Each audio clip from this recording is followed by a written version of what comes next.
What the is going on, man? I think somebody hit the off switch, and I don't know why yet. This whole system has to be overhauled. Epstein list, P. Diddy list. You're seeing President Trump execute that through Elon Musk with DOGE. You're seeing it through Secretary Higgs. That's what he's doing right now.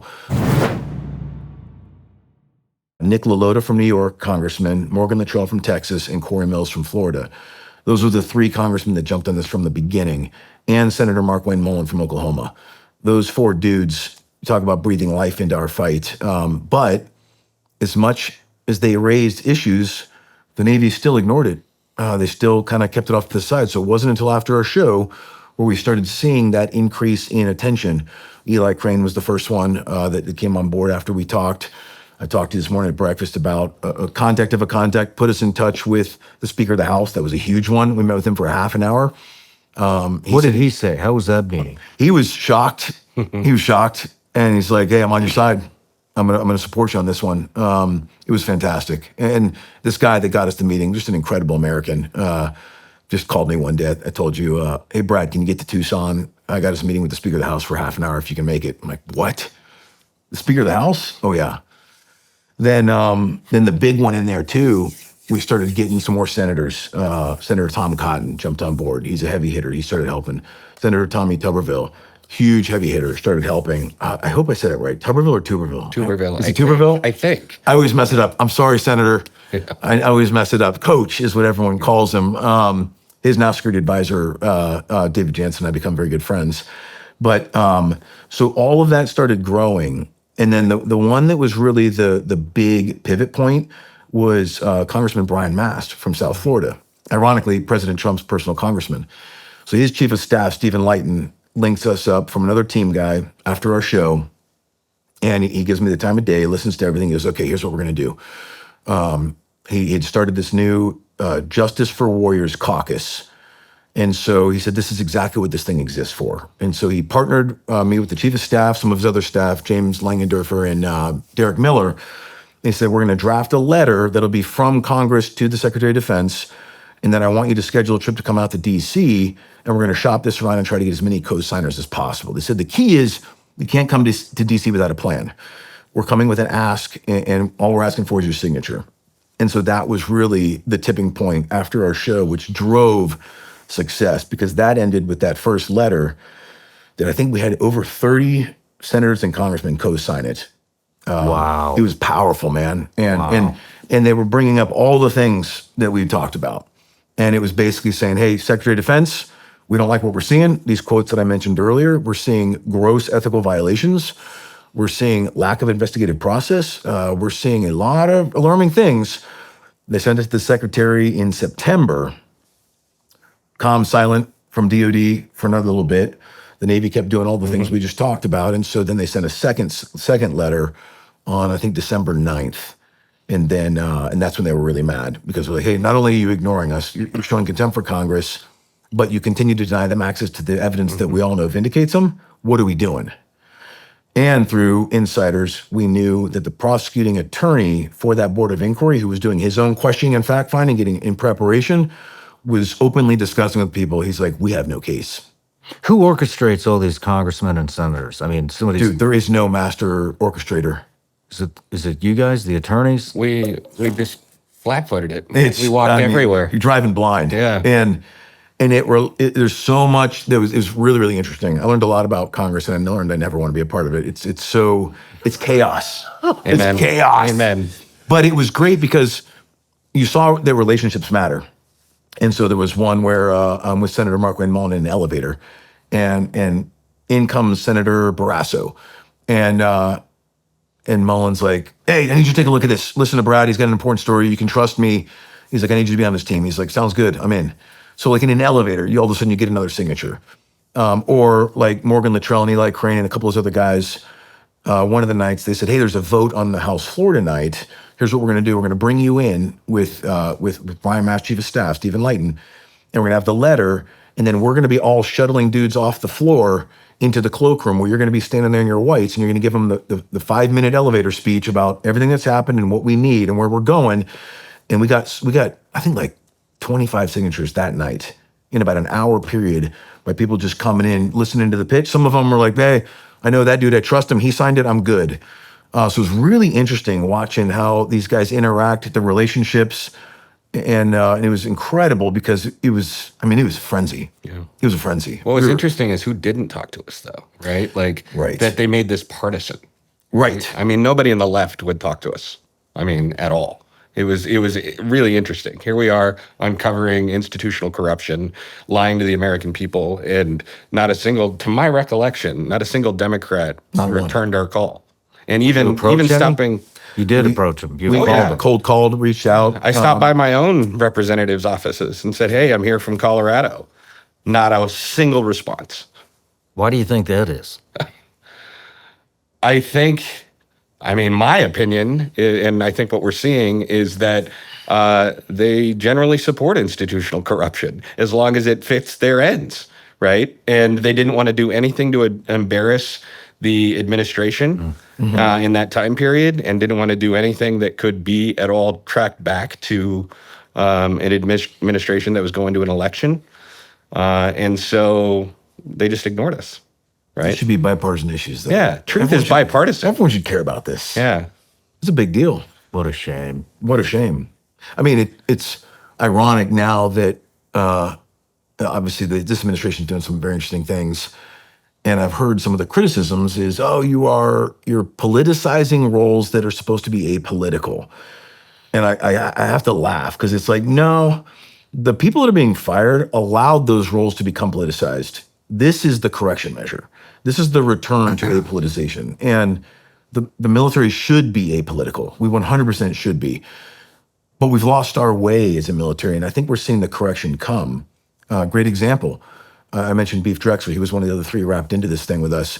He and I were great, but we were having coffee, and he was telling me how one of his kids, I can't remember whether it was son or daughter, but one of his kids, he was just talking to the kid and said, "Hey, I'm curious what's going on with all the recruitment challenges and why people aren't joining the Navy and the Marine Corps and the DOD in general." And his kid said, "Well, yeah, Dad, we all see it at high school level, and it's just become very politicized." And Beef said, "Well, the military is apolitical, though." And his kid just looked at him, eyebrow raised, like, "Really? You're going to say that after what's happened to all of you guys?" And he had to shrug his shoulders and be like, "Yeah, you're right." I mean, the public saw this. Kids were seeing it at high school. You can't fool kids. Mm-hmm. They saw the politicization of the military, and now finally we're coming back to focusing on lethality, focusing on warfighting. Like, it was so needed. So needed.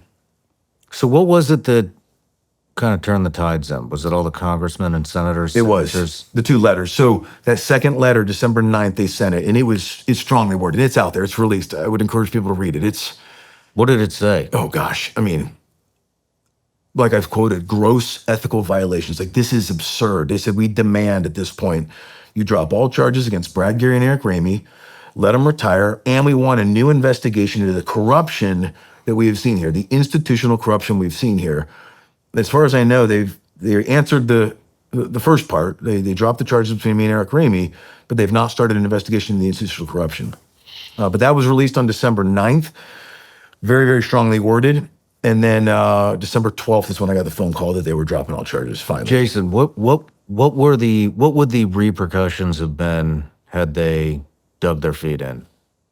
Had they dug their And feet not in? dropped the charges with a letter like that, with all those signatures? I mean, there's no direct repercussions. I think that was one of my more surprising pieces of knowledge gained in this thing is that the military has a large ability to ignore Congress if they want to. Of course, you've got Tuberville who's willing to freeze appointments, right? So maybe you would have seen some downstream freezing on some promotions.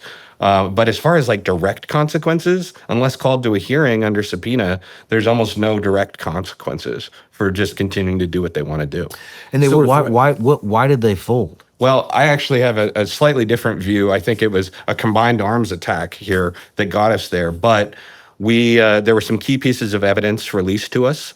One, the text messages from his phone. Two, a great deal of photos that purport to be of Seaman Mullen's car. And let me just say again, this is our rational perception of the evidence. But what they released to me was tons of photos of drugs black market performance-enhancing drugs with used syringes, all kinds of stuff. I mean, reams of stuff were finally produced to us.